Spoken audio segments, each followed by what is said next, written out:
Well, hey, friends. I hope you're doing well. Hope you're taking care of each other.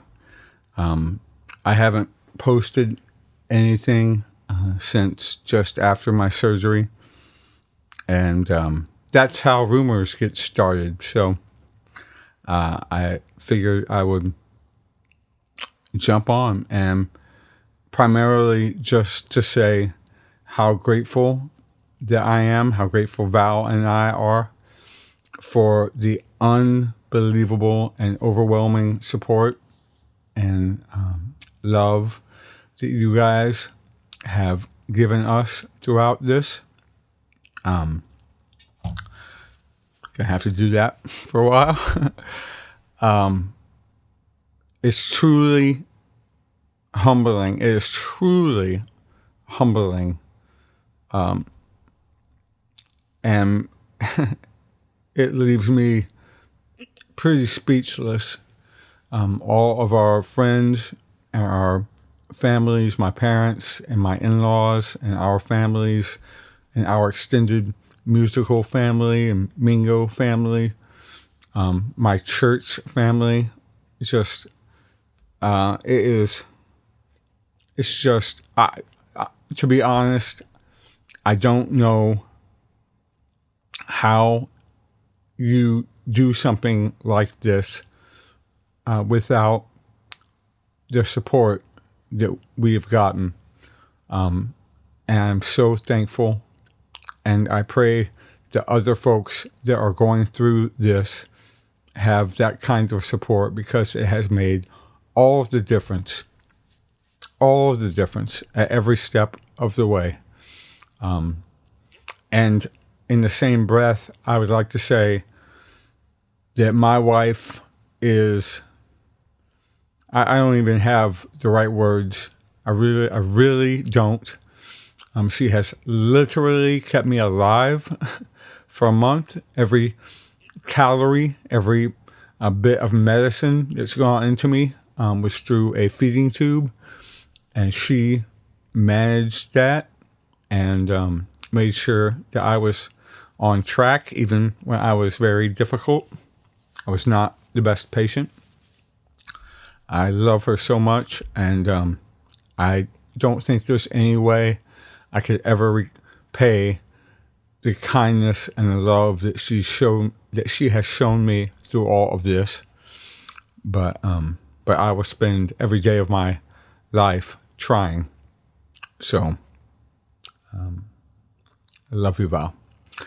For those who might be interested, because it is interesting, and obviously the big elephant in the room is I have a pretty massive speech impediment still, part of which is saliva that wants to be released into the world. So I've had several surgeries prior to this, but it's been quite a while, a couple of years. We found out that my cancer had returned at the beginning of the year. I went into chemotherapy in March. I did 7 rounds, I think, of chemo and immunotherapy. And when we went in for our PET scan, things looked pretty good. And so the expectation from that was that this surgery would hopefully be similar to the last 2, which is called a partial glossectomy, which is where they take out usually a fairly small amount of your tongue, and they stitch you up and they send you home. I've had that twice, and it was a fairly quick process to get back up and on with regular life. Unfortunately, although the chemo worked to some extent, instead of bringing the cancer down to a more manageable size, it broke the cancer up. And so most of the tongue they could not save. So it's hard to break this down into percentages, because the tongue really goes down to inside your jaw. But they took about 75 or 80% of my visible tongue. So I was left with a small sliver on the right side. Once they had removed all the cancer and they had what they call clear margins, a different surgical team, a plastic surgery team, was brought in, and they rebuilt what they call a tongue flap, F-L-A-P, very hard for me to say, flap.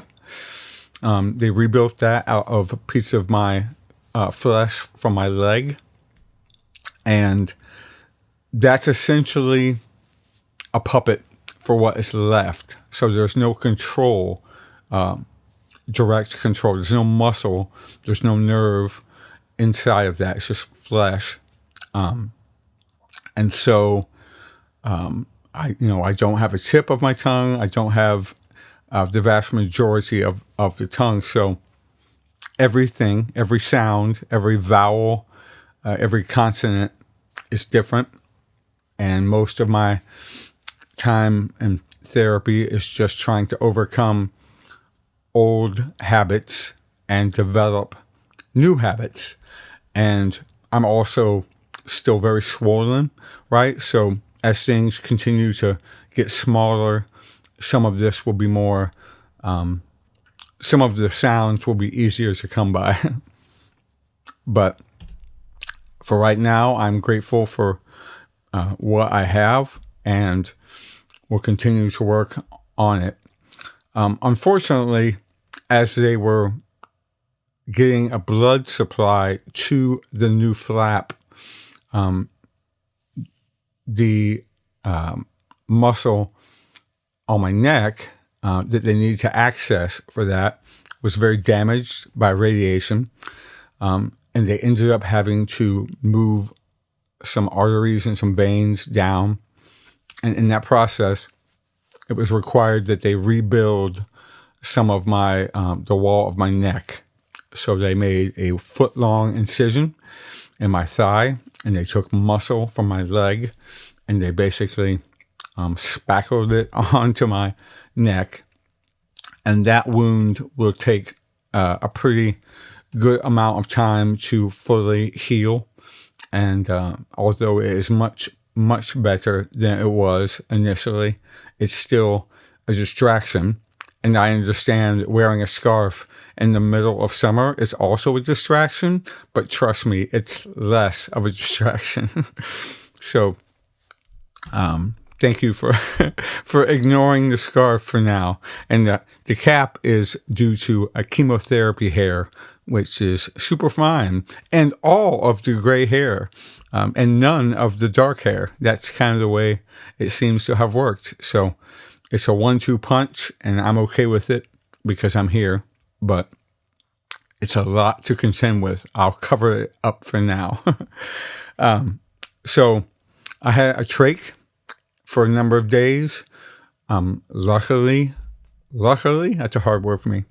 That doesn't seem to have really affected my my voice box generation, but obviously in terms of the tone of your voice, everything from that point up matters. And so in addition to the enunciation, my tongue part of how to say certain words, the flap itself, especially as it's swollen, the swelling, very hard, that has affected the tone to some degree. And it's better in the last 4 weeks already, but it's still somewhat changed from where it was, and hopefully that will get better. I've been practicing singing a little bit, and it's actually very helpful for a number of reasons. It allows me to be much more grandiose with the shape of my mouth, and so I can compensate to some degree in terms of that tone, that resonance, but also in terms of enunciation. It allows me to focus on just certain words or combinations of sounds. And I know most of y'all have tuned out by now, but this is kind of it's for myself to remember this moment and where I was, but also for anyone going through this. I was very frustrated in the first couple of weeks. I found it very difficult to believe that things were going to get better, even though they were telling me they would, but they have, and they continue to tell me they will. And so I am more prone to believe them now. And I have every intention of getting to the point where I can sing effectively and try to make that connection again. I love it with all my heart. And for the moment, it's good therapy. And hopefully at some point it will transcend to be more than that. Anyway, at some point I've been making a blog, and that blog, B-L-O-G, I can't say it. I have documented most of this journey so far, and some of it is a bit graphic. But what I found was there was not a whole lot of information, video information, and photographed information that I could find online for someone going through this. So at some point I'll edit that together and start sharing some of that with whoever might need to see it. I really needed to find some similar situations. It was very hard. But anyway, that's a lot of information that probably no one needs. But thank you to everybody. It's been a crazy 5-6 months and an exceptionally crazy 5 weeks or so. And, Paul Thorne, our friend Paul Thorne, has a song, and it's kind of a funny song, but it's very true that I am too blessed to be stressed. It's unbelievable. I am so grateful for this network of people and support that we have found ourselves in. And like I said, I pray that for anyone going through anything similar to this, it has made all of the difference.